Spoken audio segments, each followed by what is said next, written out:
नमस्कार, आप सभी का स्वागत आज के सत्र में। आज है दिनांक 16 अगस्त 2023 और हम पुनः उपस्थित हैं द हिंदू एनालिसिस के साथ, जिसमें हम कवर करते हैं उन महत्वपूर्ण टॉपिक्स को जो होते हैं आपके लिए उपयोगी। तो आज हम जो इस क्रम में पहले टॉपिक को मूव करेंगे, पहला टॉपिक हमारे पास जो है संपादकीय सेक्शन के तहत, ये है फ्रॉम द रैम्पार्ट। इसमें देखिए Narendra Modi ji speech was more self congratulatory than reflective.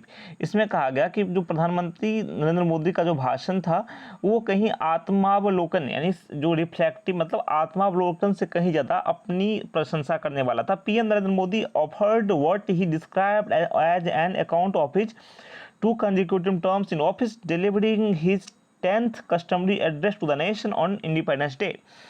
अब यहाँ पे जो इंडिपेंडेंस डे हमारा मनाया गया, ठीक है, तो इसमें उन्होंने जो संबोधन किया उनका 10वां संबोधन है, जो रस्मी एक तरह से कस्टमरी संबोधन इसे बोलते हैं। रस्मी जो रस्म होता है ना, कस्टम हमारे जो प्रथा है, तो आप सभी जानते हैं ये प्रथा होती है, व्यवस्था है कि हमारे प्रधानमंत्री जो हैं वो संबोधित करते हैं हमारे देश को लाल किले की प्राचीर से स्वतंत्रता दिवस के अवसर पर। उनका जो 10वां संबोधन था उसमें जो बातें उन्होंने कही, जो लेखा जोखा बताया, जो अपने कार्यकालों के बारे में विवरण दिया, उसको लेकर यहाँ पे चर्चा की गई है। जो विवरण यहाँ पे आम जनता के सामने प्रस्तुत किए गए। देखो सभी की अपेक्षा, सभी जनता की अपेक्षा होती है कि प्रधानमंत्री अपने संबोधन को हमारे सामने रखें, तो उसी को उन्होंने रखा। His last address on August 15 before the general election next year also turn out to be a campaign speech in effect. अब देखो आप यहाँ पर कि उनका जो ये लास्ट एड्रेस इस कार्यकाल का, उनका ये अंतिम संबोधन था अगस्त 15 को, है ना। अब अगले साल चुनाव होने हैं, तो एक तरह से आप कैंपेन स्पीच के तौर पर भी इसे देखा जा सकता है अगर आप देखो तो। As he expressed confidence of winning a third term, क्योंकि एक बार उन्होंने कहा कि जो उन्होंने एक तरह से कॉन्फिडेंस व्यक्त किया, आत्मविश्वास व्यक्त किया कि वो तीसरे कार्यकाल में भी जीत के आ रहे हैं। Cataloguing the achievements and initiatives of the country since 2014, 2014 से जब से वो प्रधानमंत्री बने जिस साल, तब से देश की जो उपलब्धियां हैं और जो पहल हैं उसको काउंट करते हुए कहा गया कि यह देश के लिए तरह से नई शुरुआत है।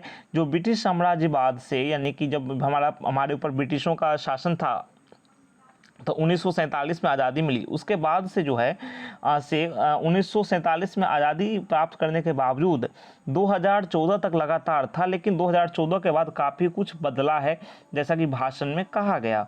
ठीक है, मिस्टर मोदी साइटेड डेमोग्राफी, उन्होंने डेमोग्राफी का जिक्र किया, डेमोक्रेसी का और डाइवर्सिटी का जिक्र किया as 3 core strength of the country.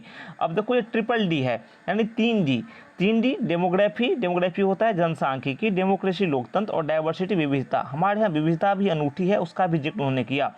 ये 3 कोर स्ट्रेंथ हैं, 3 मूल एक तरह से मजबूती हैं देश के। Before lauding young entrepreneurs, farmers and sports people who overcome the odds, he cited 3 challenges that hold back the progress of India. उन्होंने कुछ चैलेंजेस का भी जिक्र किया जो इंडिया की गति को धीरे करते हैं। करप्शन हो गया आपका, भ्रष्टाचार, डायनेस्टिक पॉलिटिक्स यानी कि दलगत राजनीति हो गया, और अपीजमेंट जो पॉलिटिक्स है, तुष्टीकरण की जो राजनीति है, उसका भी जिक्र उन्होंने किया।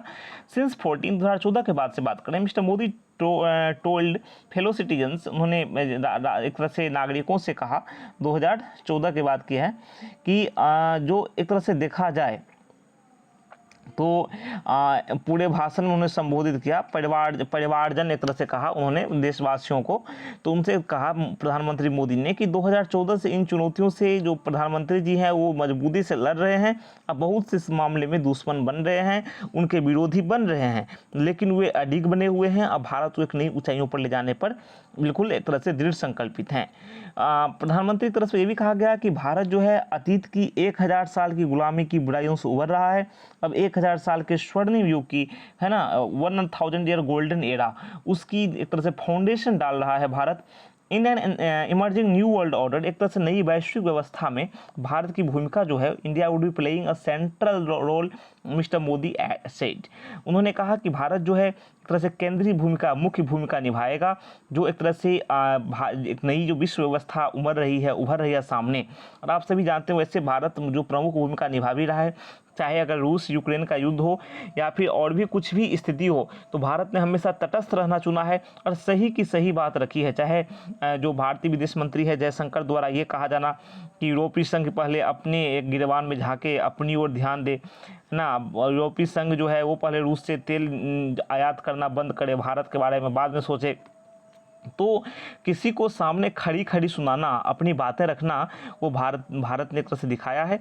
The prime ministers speech was inspiring, प्रधानमंत्री का स्पीच जो था, भाषण था, इंस्पायरिंग था and optimistic at one level, but it was also more self-congratulatory and exclusive than self-reflective and unifying।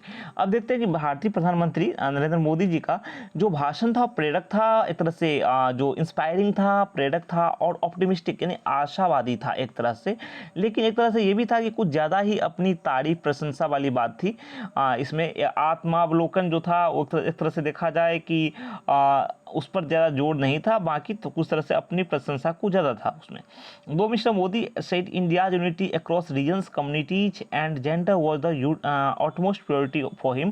प्रधानमंत्री मोदी ने कहा कि भारत की जो एकता है, चाहे अगर आप विभिन्न धर्मों की बात करो, कम्युनिटीज समुदायों की बात करो या लिंग की बात करो, चाहे जो एक तरह से लैंगिक आधार पर बात करो, इन सब के बीच में जो एकता है वो सबसे बड़ी प्राथमिकता है भारतीय प्रधानमंत्री के लिए। उन्होंने कहा और सभी के लिए होनी भी चाहिए, है ना, हम सभी एक हैं।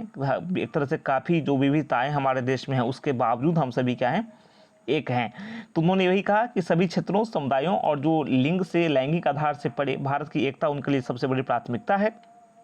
हालांकि अगर आप देखें कि विपक्षी दलों की भी ओर से कुछ बातें कही गई, है ना, जैसे कि जो मुख्य विपक्षी पार्टी है प्रिंसिपल ऑपोजिशन पार्टी कांग्रेस ने कहा कि mister Modi speech was full of distortions, lies, exaggeration and vague promises. Congress ने कहा कि प्रधानमंत्री मोदी का जो भाषण था वो एक तरह से क्या था, एक तरह से झूठ था, एक तरह से तोड़ मरोड़ कर रखे गए तथ्य थे उसमें, चढ़ाई बढ़ाई हुई बातें थी और अस्पष्ट वादे थे, ये सब इसमें थे। कांग्रेस का ना, देखो विपक्ष क्या है, आप सभी को समझना चाहिए, विपक्ष का यही काम होता है कमियां निकालना। सत्ता पक्ष जो उसमें कुछ कहे उसमें विपक्ष क्या करे, कमी निकाले। तो हालांकि ये बातें कांग्रेस की ओर से कही गई। Prime minister deployed his skilful oratory to conflate his own persona with the country. The continuity in India's progress since 1947 is as self-evident as the daunting challenges, हम नेक्स्ट स्लाइड देखते हैं, of its present। अब यहाँ पे बात ये है कि अगर आप देखें प्रधानमंत्री अपनी भाषण कला जो है, जिस प्रकार से अच्छे से बोलते हैं, अच्छे वक्ता तो हैं ही, उसका प्रयोग करके अपनी छवि को देश के सामने एक तरह से देश के साथ एकाकार करने के लिए उसका प्रयोग किया, अपनी बातें प्रमुखता से, स्पष्टता के साथ रखी।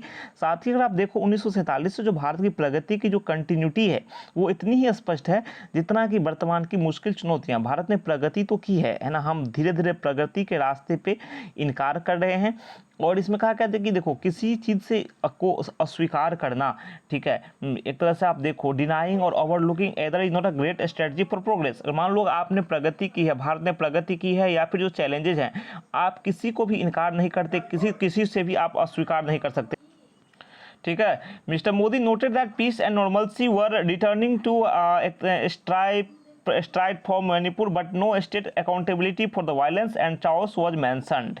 हालांकि मिस्टर मोदी, प्रधानमंत्री मोदी ने इस बात से भी एक तरह से कहा, उल्लेख किया कि जो संघर्षग्रस्त जो एक तरह से कन्फ्लिक्ट वाला जो जोन है मणिपुर, उसमें शांति और जो सामान्य स्थिति वो एक तरह से आ रही है, वापस आ रही है, बहाल हो रही है। हालांकि हिंसा और अराजकता के लिए एक तरह से राज्य की जवाबदेही जो है उसको मेंशन नहीं किया गया, उसको नोट नहीं किया गया, ठीक है, जो कि होना चाहिए था। Mister Modi claims of an uncompromising crusade against corruption are weakened by the selective approach of the central investigative agencies that target only opposition politicians until the point that they align with the Bharatiya Janata Party।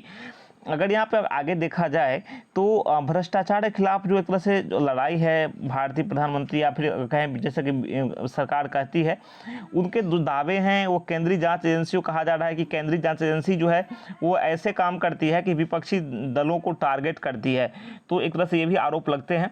Mister Modi reinforce the faith of his faithful and the escapism of his perspectives. उन्होंने एक तरह से अपने विश्वासियों के विश्वास को और अपने प्रति संशयवादियों के संशय को एक तरह से बढ़ा दिया, जो भी है ना। संपादकीय में जो बातें थी आपके लिए वो बताई मैंने।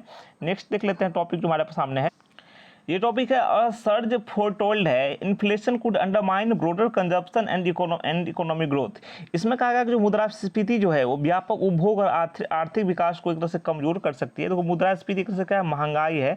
The latest NSO data showing retail inflation accelerating to a 15-month high comes less than a week after the Reserve Bank of India left interest rates unchanged even as it warned of a substantial increase in headline inflation in the near term.